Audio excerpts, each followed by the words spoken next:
Welcome to the Navic Gaming Podcast, where it is our mission to explore the business and future of video games. We bring together the industry's brightest builders, investors, and thinkers to keep a pulse on current events, dissect emerging trends in games, share lessons learned, and have a great time. This podcast is also part of Navic's growing ecosystem, which ranges from free and premium research to consulting and advisory services. For more information, visit www.navic.co. This episode is brought to you by Neon. For the first time in our industry, developers can finally have their own D2C channels to save on App Store fees and build closer relationships with players. But there's a catch. Selling direct means either building complex infrastructure yourself or choosing among legacy providers whose inexperience in games or questionable reputations pose real risk to your business. Luckily, there's Neon, the D2C platform built for games. As a merchant of record with customizable web shops optimized for conversion and modern APIs that let you use your existing LiveOps tools, Neon is trusted by some of the biggest names in gaming to help you sell direct without the typical overhead. To start selling direct and finally take control over your full player experience, simply head to neonpay.com or check out the link in the show notes. And with that, let's jump into the episode. All right. What's up, everyone, and welcome to the Navic Gaming Podcast. I'm your host, Alex, and this is the Interview and Insight segment. Today, we're going to do an expose on distribution and go-to-market in the context of cross-border development and deployment. We've seen over the past years a growing prevalence of Chinese gaming companies growing in consumer market share in the West and around the globe. China itself is the largest domestic market for gaming, first in mobile, but now actually on PC. And Chinese exports have grown in market share, first again on mobile, but now also on PC and console. Our most recent favorite example is, of course, Black Myth Wukong. And although the majority of sales for this game were within China's borders itself, it's a testament to how, the far-reaching length of Chinese IP and even into the West. A similar but different example is the success of Marvel Rivals, which is predominantly made by Netease, though it may utilize a Western IP. So today we're going to have a discussion about China's evolving game market, but more specifically, as Chinese mobile developers now capture around 50% of the global gaming market, discussing publishing owned and operated Chinese IP in the West. And to do that, we're going to talk about Netease and specifically Once Human.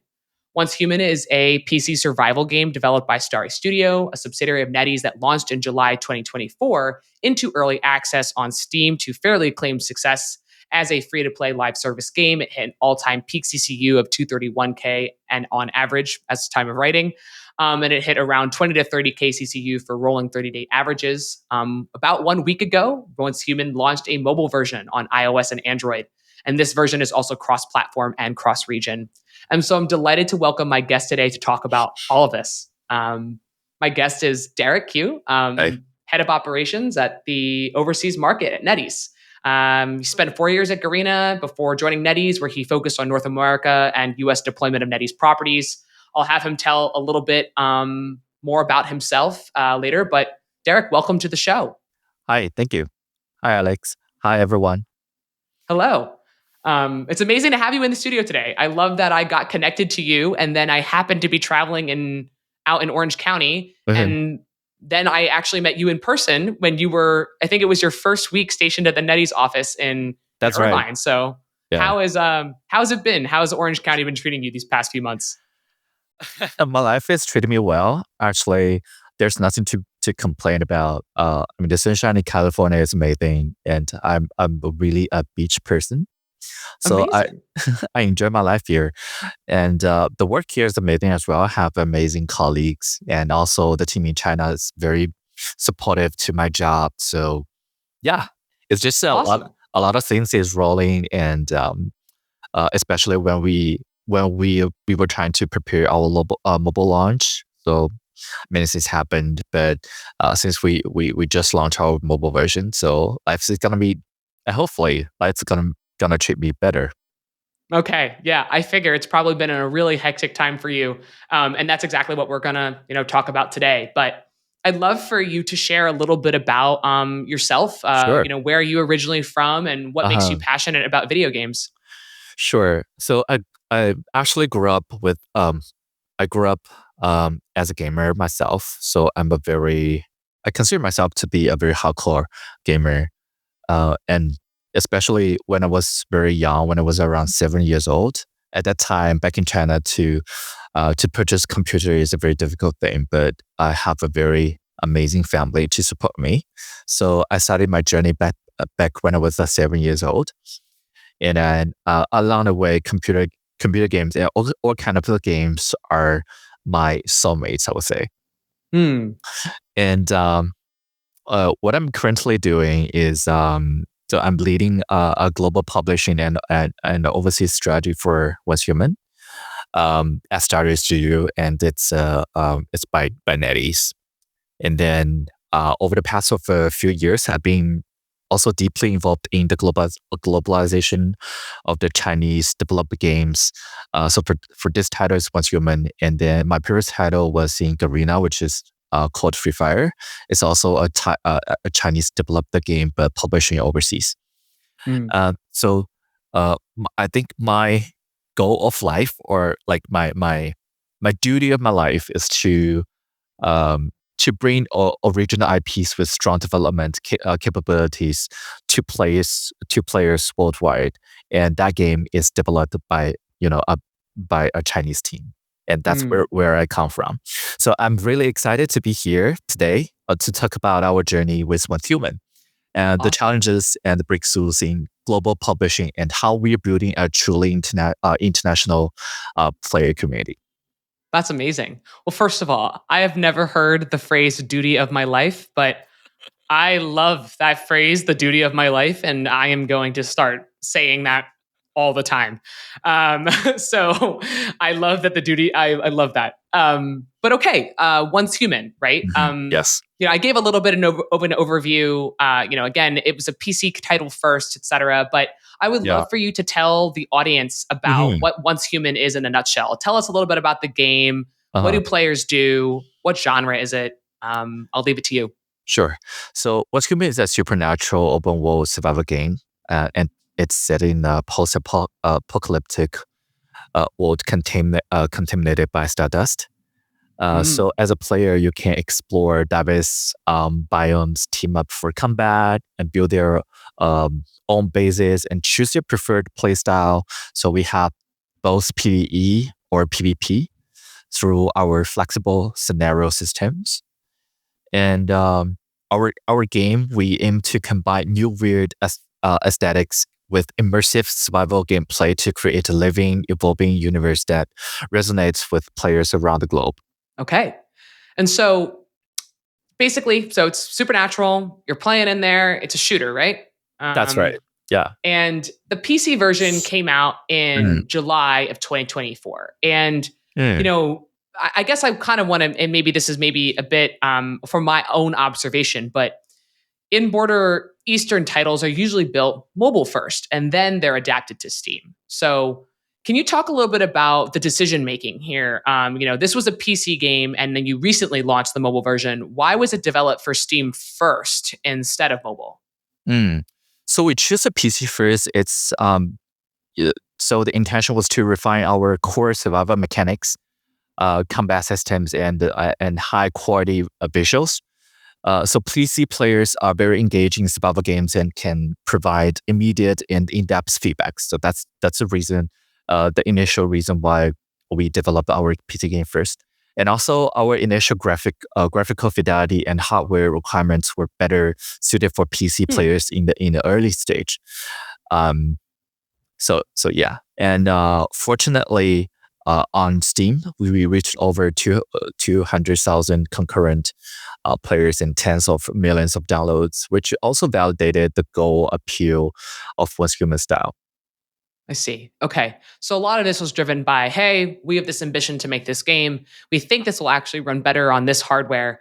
And this kind of genre of game we see being done on this on the PC first before moving it to mobile. And I guess that's kind of leading me to my next question is, when you initially glance at this game, and again, this is again from observation. I'm a huge JRPG player. I love games like Persona or Metaphor, right? But when you look at Once Human immediately, it doesn't strike you as it's made for an Eastern audience immediately.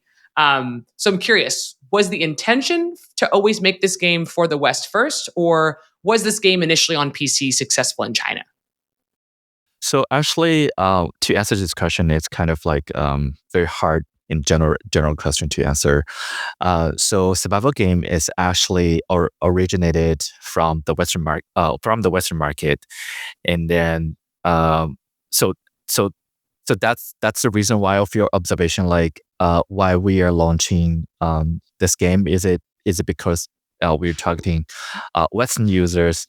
No, I would say the Western users, they have better knowledge than the Eastern users when it comes to survival game. Hmm. But the reason why we are developing this game is because most of our core designers, they are very hardcore survival game players and users, and that's the core motivation behind the scene that why we developed this title. Hmm. So yes. Okay. So you have a bunch of people who have grown up playing survival games, and so they themselves want to build a survival game because that's what they love. Yes. But I guess why select the art style that was selected? It definitely resonates as obviously, like you said, but it's maybe militaristic sci-fi. Why not stylize it in a way that might be initially more appealing to the Eastern audience? Well, to be very honest with you, it's also because of the preference from our core designers. Because well, me personally, I'm a part of the core designer team. So Mm. also we have a similar art preferences. So we want to Hmm. build a survival game. So that's the very clear direction, right? So when it comes to art preferences, what we want to bring to the players is a very unique playing experience that you can't get elsewhere other than Once Human. So Mm. when we were discussing and brainstorming what kind of directions we should go, it just popped up to our mind, and then that was the only option that we wanna pursue with. So here we Okay. go. All right. Um, and then, so the game is out right now. As you mentioned, it reached over 200K, peak concurrent users. Was the predominant user base for that game in the West or in the East? I think, how would you kind of break it up at a high level DAU split? So in the very early stage of our PC release, our player base was mainly concentrated in three major regions. So East Asia, North America, and Europe. After Hmm. launching the mobile version, we saw a wave of new users join the game. So while our core markets are still East Asia, North America, and Europe, we've started to see a really strong interest coming from Southeast Asia and South America as well. So right now, PC users, they still show higher engagement and retention overall, but the mobile player base is growing quickly. So we're starting to Hmm. see a more balanced platform distribution as mobile picks up to speed globally. I see. And obviously it's only been out for like a week or something, so only expected to kind of grow from here. But before we move on to discussing the mobile launch of Once Human, Yeah. I'm curious about what was good enough about the PC version to warrant making a mobile version, right? We talked about some of the numbers, right? But I guess from the Netease perspective, by what rules and performance do you guys decide that this thing warranted a mobile port? Okay, so we have a very systematic and rational evaluation on this decision making. So when we evaluated whether to develop a mobile version or not, we mainly look at early user retention, engagement, community feedback, and overall social buzz. Hmm. During the PC phase, Once Human had really strong community activity and very positive feedback globally, which gives us a lot of a confidence to move forward with a mobile version. And since our very first review, we've seen a strong demand from players worldwide asking for a mobile release. So Hmm. after we stabilized the PC content and performance, we immediately started our mobile development and worked very hard to tackle all of the adoptions challenges to bring Once Human to mobile players as soon as possible. I see. Okay. So from a high level, it's three things for you guys. The first was retention, rather than necessarily DAU installs, et cetera. It's just looking at retention versus maybe top of funnel audience. The second for you is actually kind of community behavior.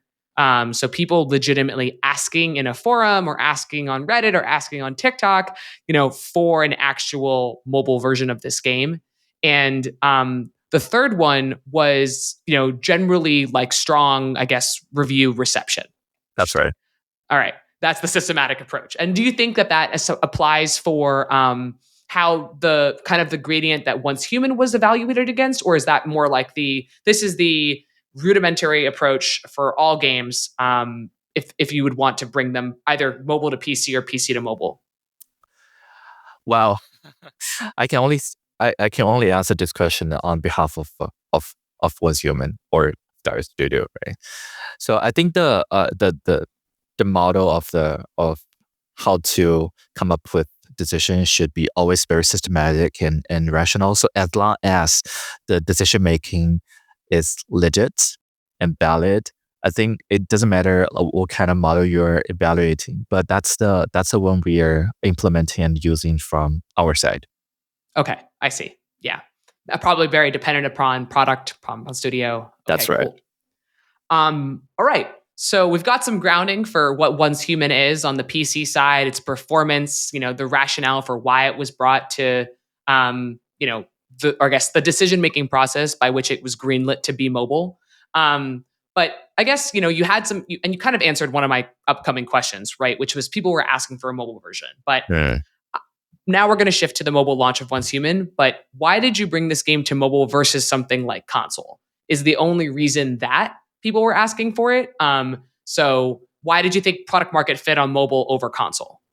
All right, so we have a lot of experience with mobile game development, so which really help us to move quickly and efficiently when building mobile version of Once Human. But when it comes to console, it's a bit different. We want to make sure console players get the best possible gameplay experience ever, right? So right now, our team is still building up the technical foundation needed for that. And we already are working closely with several console platforms on tech side, and once we truly ready, we'll definitely speed up the console production process. I see. Okay, so you guys have potentially intentions to go to console as well, to truly be the kind of triumvirate mobile, PC, console cross-platform. Yes. Okay, awesome.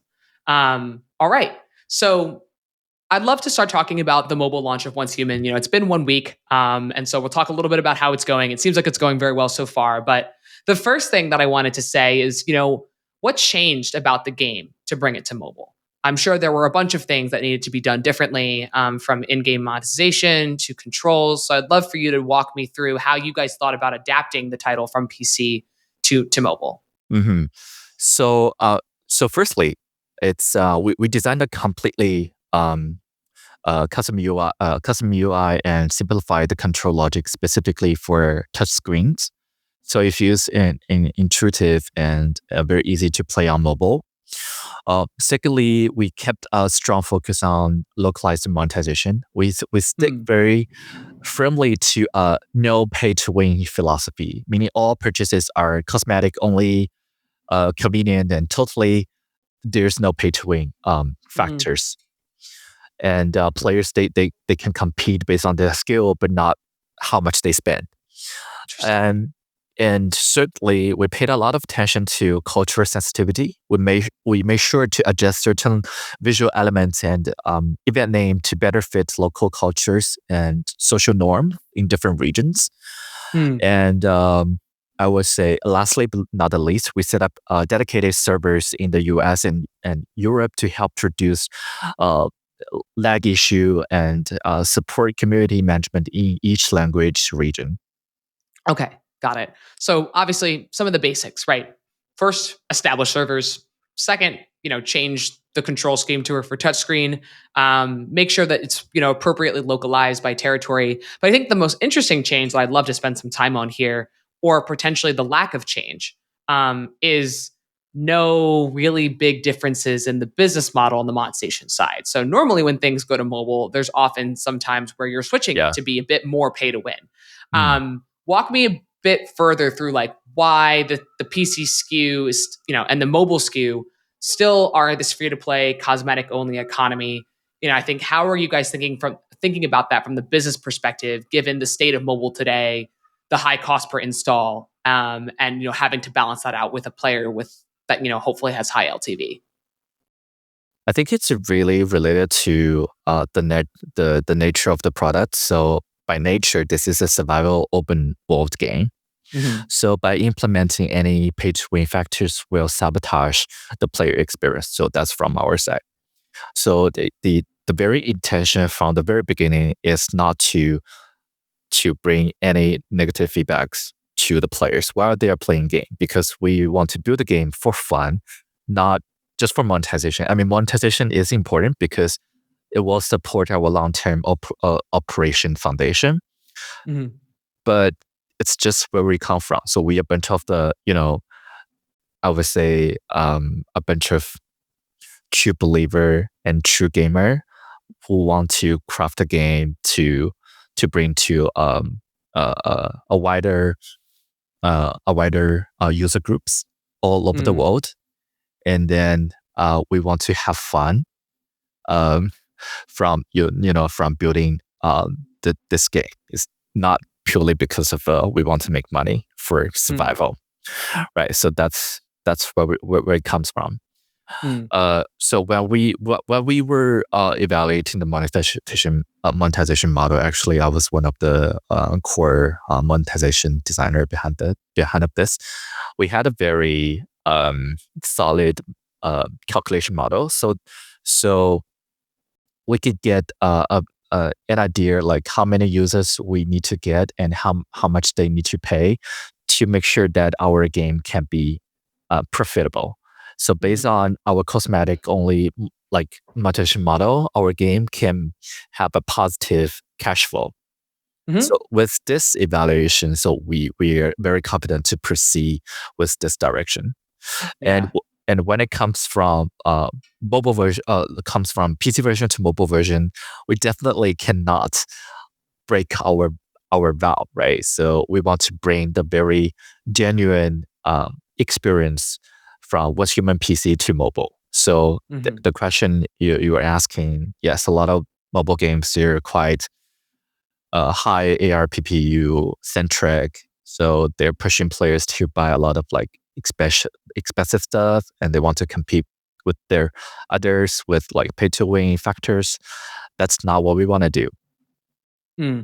Yeah, I mean, I think it's a really interesting tactic, because I think some of the challenges that Western studios have had going to the East is almost the opposite, right? Like a lot of people derive a lot of fun from deep vertical spend economies. And a Western audience or Western developer doesn't think like that, because they don't want to do pay to win and they don't know. And then when they bring their business model over, or they bring their game over, it just doesn't pick up. And you guys have almost done the reverse of that, but well, right? You understand the Western audience and you understand what they're looking for, and so you didn't really adapt the game to being any different. And you obviously did that calculus about being cash flow positive and the relationship between DAO and ARPDAO. Obviously, direct purchase economies typically have lower DAU than a loot box economy. But if you guys have felt confident in basically that scale of the business, then it would justify the type of business model.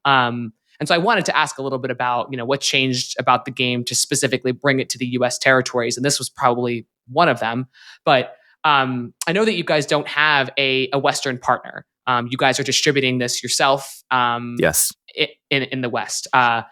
When you were talking about those changes that you made to the game to localize it, who did you work with to kind of figure out, what is it? What street should this be called, given that maybe the team who developed it wasn't from the local area? So just to clarify, the question is it like when we are trying to publish our game without working with other Western partners, what did we do? or why? Yeah, sort of like how did you do the on the ground research to figure out the best way to localize this game for someone in Brazil versus someone in America versus someone in All right. the EU? Okay. If you So didn't have a local partner to tell you those things, for example. Yeah. I see. So that's exactly what my team was meant to contribute to the product. So yeah, my team can be considered as a partner that you're referring here. And then so when back to the test phase, like the closed beta phase, I was not just me. My team is deeply involved into this designing phases, and me personally because I've worked. Uh, mm, well, I gained a lot of like experience working in America, the whole continent, back in Free Fire. So I was the major like pusher behind of this, like how should we design the monetization model? And then on top of that, we also have an international user research team based in North America.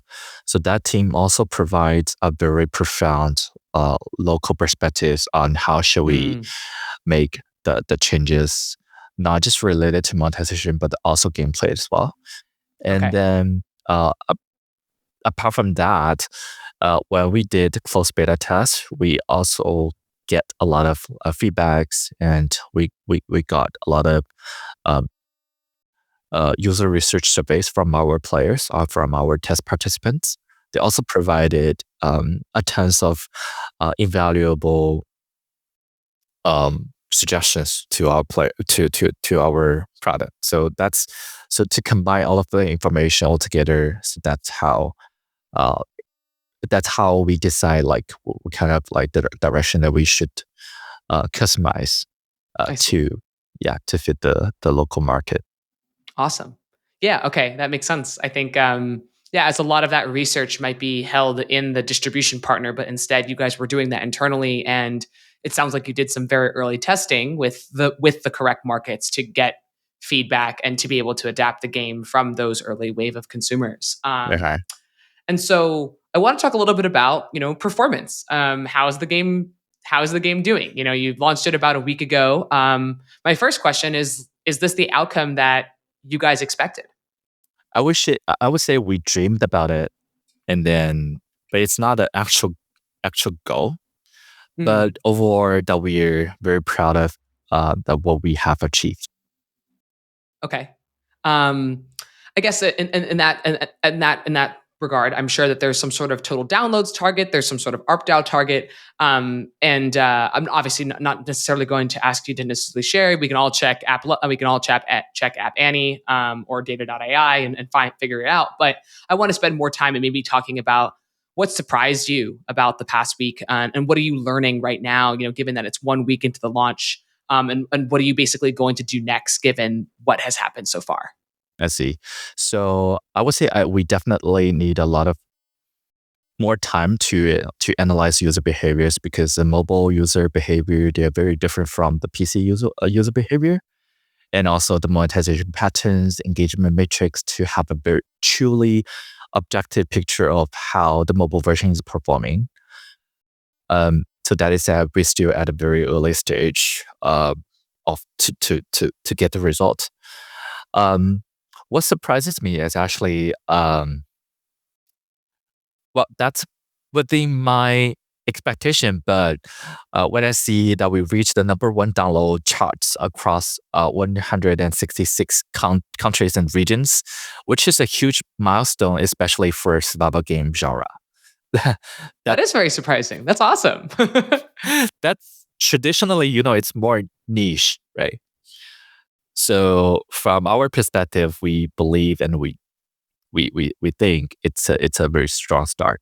So what will come next is we're gonna have a lot of like future update plans for What's Human. So firstly, we will keep releasing regular content updates, like new game zones, new monsters, new dungeons, and of course a lot more new scenarios. So for example, that we were introducing a new major seasonal effect called Divisional Wheel, and in July we will launch a brand new PvE experience that would be around our anniversary time. Mm-hmm. And then on top of the content, we're also planning some very exciting IP collaborations. But I can't give you a lot of. Don't tell me. Yeah. Thank you. But we will release review the information later, and then we will also continuously working on gameplay and quality of life improvements based on the player feedback. So things like server optimization, inventory enhancement. So a lot of things will be closely related to the product performance, but all of them they come from the player feedbacks and the observation that we see, like what's the pinpoint from the users when they're playing the game, right? Okay.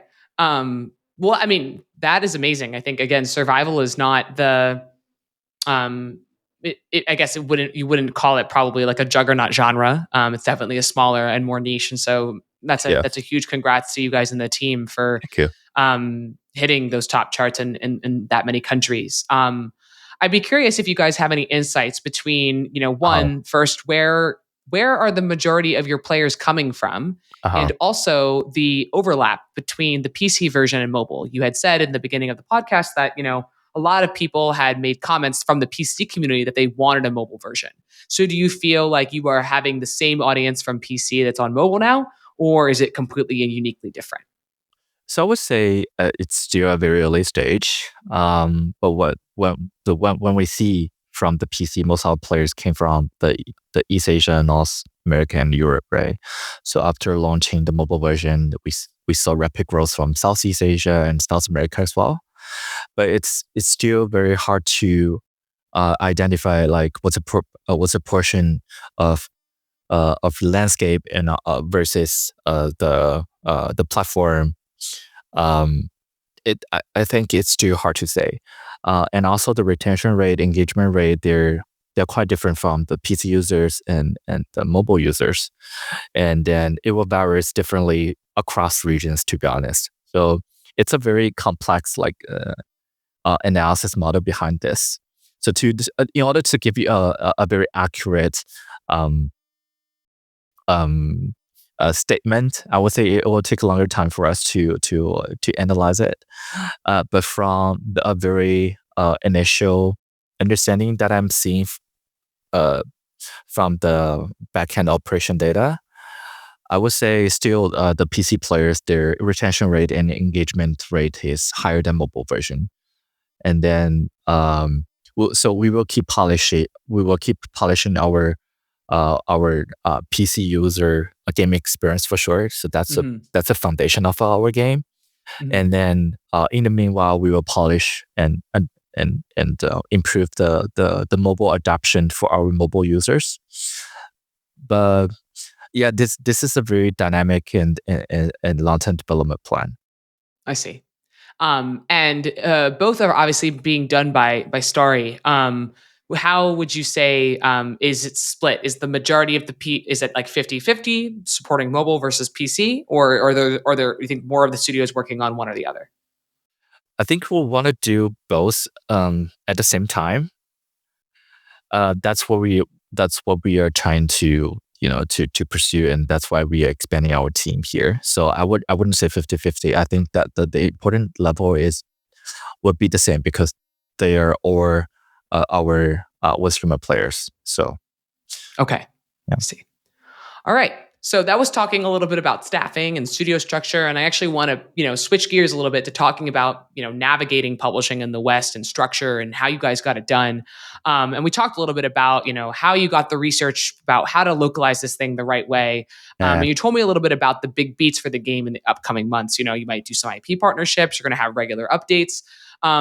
But I want to steer this more towards, doing this overseas versus doing this in China.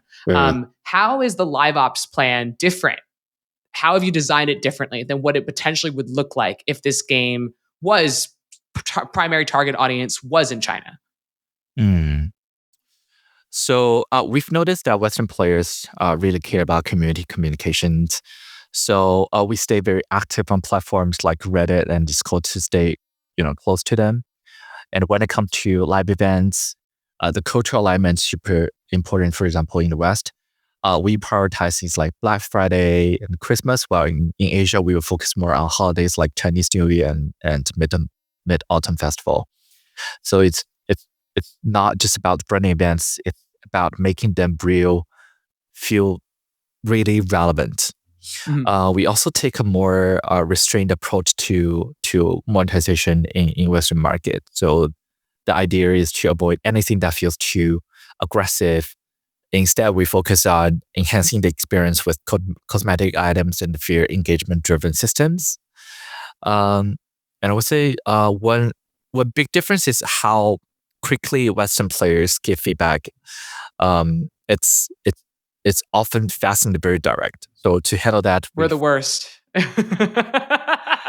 No, you're the.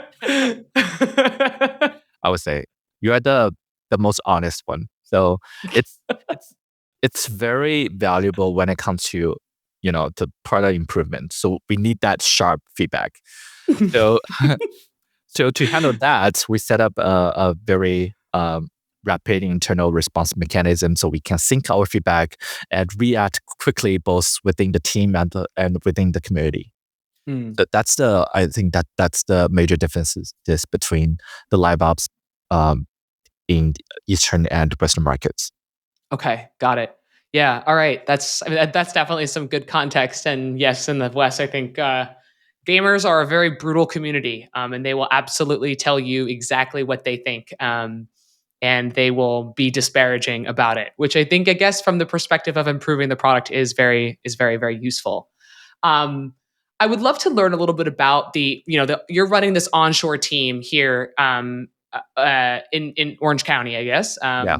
And the organizational structure at Netease, that, how you guys were staffed for this once human launch, what the teams were doing, working towards distribution, and what were they doing? It sounds like there's obviously a lot of parties. And so I would love for you to tell me a little bit about, those teams and how they're structured, and even pre-launch and now post-launch, given that people are like ready to ingest feedback and they're ready to make changes. Yeah.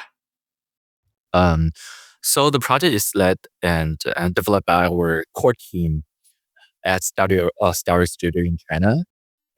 At the same time, we have my overseas team handling local operations, including marketing, community management, and customer support across regions like the US and Europe. So we've actually built a global operation hub with the team members based in different parts of the world. And this structure really helped us to combine the deep local insights from regional teams with execution speed and efficiency of our China-based development team. Both sides work very, very closely together and remotely. So we have a pretty clear and efficient communication framework to keep everything running smoothly day to day. Okay. Can you tell me, I guess, a little bit about that communication framework? I mean, I guess it's like, I'm imagining there are so many parties. You have the studio back home, and you're like, here we are. This is how it's happening. This is what this community person said. Here's a bug ticket. How do we get that feedback? And so how did you guys structure that to be kind of like this fast-moving, well-oiled machine? Because I think this is often where so many teams begin to break down when they start becoming overwhelmed with like the feedback tsunami about the game. Mm-hmm. So is it different job functions? For example, either it's community or it's marketing or it's KOL should have their own very specific working SOPs, whether it's using the product management tools or using internal communication platforms. It's always good to have the tools behind this. But the most important thing, I think, is to really design a system that can make everyone work clearly within the organization. So that's what I was trying to build internally. So so different functions will have different SOPs, and then different SOPs will involve different coordinators will have different rules. So really to well organized and to streamline everything all together and to come up with like integrated hub model is the key behind this. I mean, there's a lot of like detailed explanations, and what they all say it's maybe like too much for our audience and for today's discussion. But the main idea is to really understand the internal working SOP and a working environment in both sides, from both sides. So you can come up with a very reasonable working SOPs for everyone to work together. Yeah, got it. I mean, in summation, it's how would you like to be communicated with? How would you like to communicate? And then we come to some conclusion and we tailor it by each respective discipline. I just think that that's an important architectural foundation to lay prior to the launch, so that when the launch happens, you have those and those conduits are working. But so you talked a little bit about how the LiveOps plan would be different if this was going to be distributed in the West versus China. I'd love for you to tell me from the publishing perspective, maybe some of the differences, maybe your top 3 differences in go-to-market approaches for distribution in the West versus the East. So when it comes to go-to-market strategy, there are pretty clear differences between the Eastern market and the Western market. So, for example, for media channels in China, we mainly focus on platforms like TikTok, Bilibili, and TapTap. Not sure if you heard of it. But in the US, it's a very different landscape. So we will prioritize YouTube, Twitch, Reddit to reach players more organically. And it's not just for US, but for the Western market. When we were studying our players like day-to-day user behaviors, they also use those streamlined platforms, and the messaging style is also quite different. So in China, the marketing trend, the marketing tends to emphasize the visual impact and technical highlights, kind of like showcasing what's cool and what is cutting edge. But for Western players, it's more about player experience and immersive storytelling. They want to feel to be part of the world, not just see flashy features. And then when we talk about the pre-launch strategy, the difference is even bigger. In China, we focus heavily on pre-registration number and tight pacing control. But in the Western market, it's about how to build a seed communities early and generate organic buzz through KOLs or our core players. So yeah. Interesting. Okay. It is just so interesting to see like kind of what resonates, and do you mind defining what is a KOL? Oh, key opinion leader.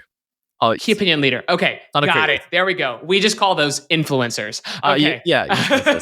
Okay, the key. I love that. Duty of my life and KOL, key opinion leader. Okay, I see. Yeah, and that was really helpful, and I think a very good and concrete way of kind of delineating the differences. And sort of before we move on to our final topic, I want to ask sort of one more final question, which is, sure. Obviously you guys decided that you wanted to be the onshore distributor. Yes. But did you consider partnering with someone, and why did you decide to come and do it yourself versus maybe working with a local operator? We've thought about it, but our one of our key goal is to keep a very direct connection with our players, whether it's about our brand, content, or just building trust. That's actually why we choose to go with global self-publishing for our product. It's a pretty bold move, to be honest, but also also very exciting one, because it gives us the full control over the entire process from launch to operations. Right? And most important thing is that allows us to to react to feedback much faster and make product adjustment more flexibly. So we can really stay close to what our players want instead of just waiting for decisions to go through a bunch of layers. Okay. Yeah, I mean, it seems extremely logical, right? Like, it's obviously would be preferential to. It's easier if everything is kept internal. You maintain the relationship with the player. You own the relationship with the player. And obviously, you obviously already did the PC launch. And on the mobile side, you don't really have. There's not a robust quote like scene for mobile publishing, just given the way that it's just the ease of development and the ease of publishing through the iOS or the Android store. And so you kind of don't have the same kind of publishing gatekeepers that you might have, especially for console, where you almost need that distribution partner to even get onto the platform. But I was just curious how you guys were thinking about it, because it's definitely a foray into the West for Netease. And I guess maybe you don't speak for obviously all of Netease, but do you guys think that you would continue to do this with other titles as well? Yes, we will.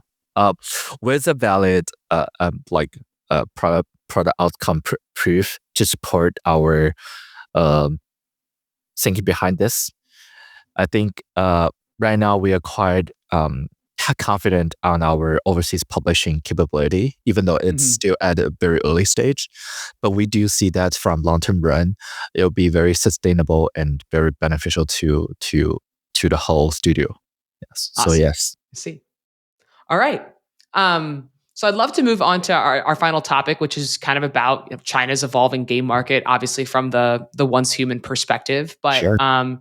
We talked a little bit about how Chinese games are, we talked a little bit about that Chinese games are going global. But why do you think that is?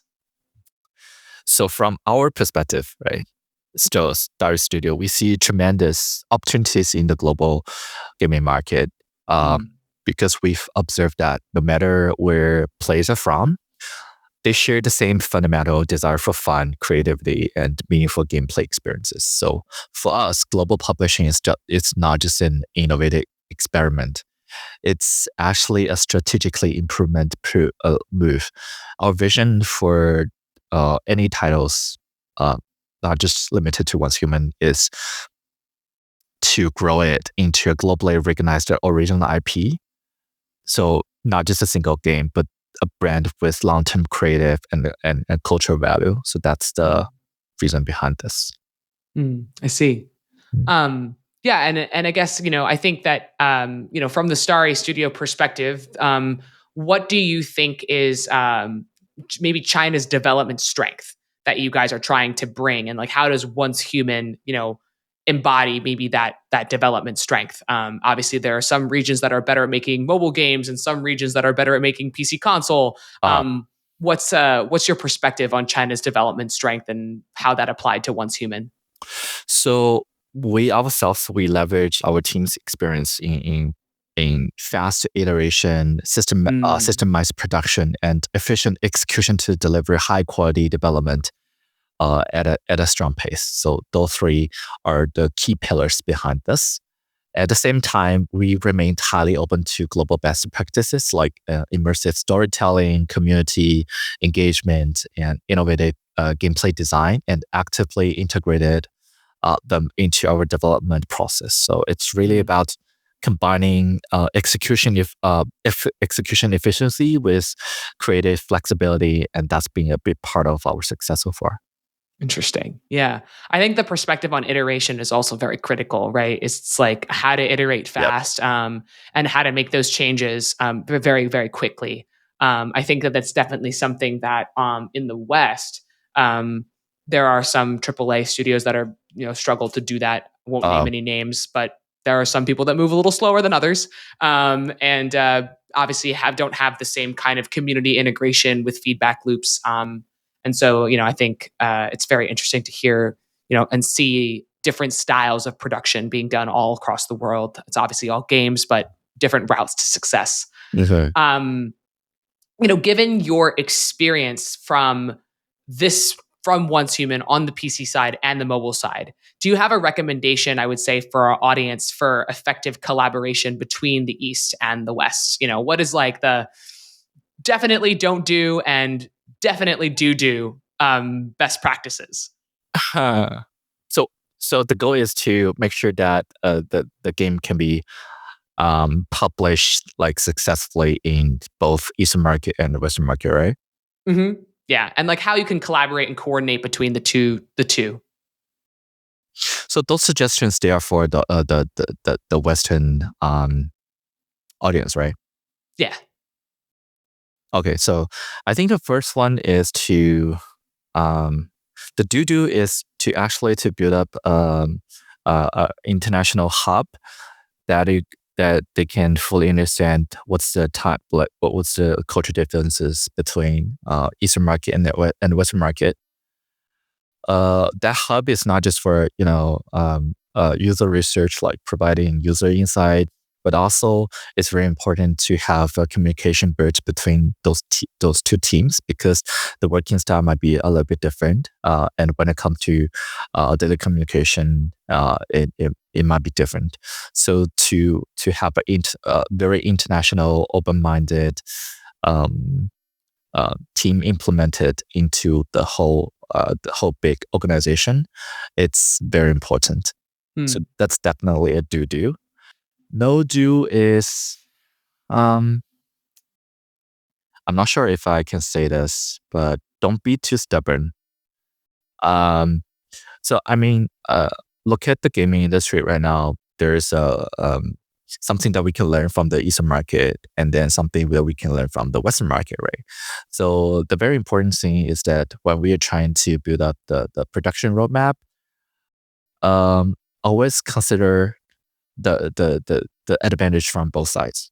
Not because me personally, I know a lot of like game producers. They are very used to how Western market they're producing a game, and then because they have a very successful track record before, but when it comes to gas game, when it comes to like cross-platform games, it's very important like to combine the most cutting edge like project management skill and also the technical skill all together to and to customize it to fit the product very well. I think that's a no do. Yeah, that's the biggest do and no do that I can think of right now.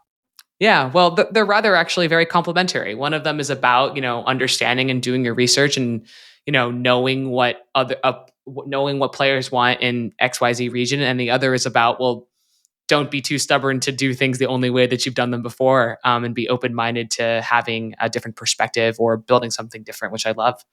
I guess one of my final question here will be, is a lot of today we've focused on, the approach for Once Human, on PC to mobile. Right. I would love just kind of a final perspective on like, where do you think growth is going to come from in the gaming market in general? Right. So just across the board, games are obviously right now, there's some parts of games that are very much struggling. And how is sort of your perspective on just gaming the market in general informing the Once Human strategy? So okay, so let me answer the last part of the question. So so how does that inform the One Streamer strategy? So seeing the global response reinforces our belief in content-driven development and community-first operations. And we continue to invest in world building, regular content updates, and deep communication management across different regions. And looking forward, we also exploring cross-platform in integration and console version, so we can meet players where they are and deliver the best possible experience across different platforms. And ultimately, our strategy is simple: to keep creating great content, stay close to players, and build Once Human into a long-lasting global IP.